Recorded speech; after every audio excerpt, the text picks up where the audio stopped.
আসসালামু আলাইকুম। আপনারা ইদানিং দেখতেছেন যে দর্শক বিল্ডারে নিয়া কিছু কন্টেন্ট করর, তারে নিয়া রুটসিং করর। খুব ভালো কথা। কেউ কইরা কি জানেননি? ইয়া আল্লাহ! দর্শক বিল্লায় একটা বই বেচিল আর ৳১,০০০ লেচু পাতা এখানে বেচিল আর ৳৩০,০০০ ৳১,০০০ তারে নিয়ে মাত্র সমাজে ওরা কিতা আছে? খুদাও তারে নিজের খাইয়া পড়ার সমাজে কিতা লাগি করেন? আর কিছু মানুষে করা কি জানেননি? হইরা একটা কোরআন শরীফ বিকে না ৳১,০০০ আর তার বই নিতে কি মানুষ ৳১,০০০ তুমিও তো জেলাস ফিল করো না। কানো কোরআন শরীফ বা কানো নিয়ে তার বই নিয়ে মিলাই রে তুমি কিতা লাগি? এটা কোরআন শরীফ আমি সিম্পল একটা ছোট-মোটো একটা উদাহরণ দেই। তালর বিচি আর বুড়ি গুটরার বিচি সমান নি? বুড়ি গুটা তো কেউ কিনে না। একটা তালর বিচি কত জানেননি?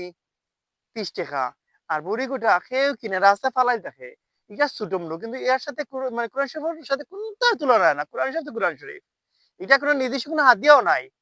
বুঝছেন? আপনি কোরআন শরীফের কি তাহলে তুলনা করেন? কারণ কোরআন শরীফ এখানে ৳৩০০, ৳১৫০, ৳২০০ আর তোরসা বিল্লার বই ৳১,০০০ কি তাহলে গীতা করেন?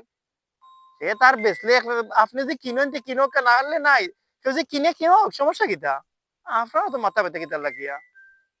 ভালো থাকো সবাই। আসসালামু আলাইকুম।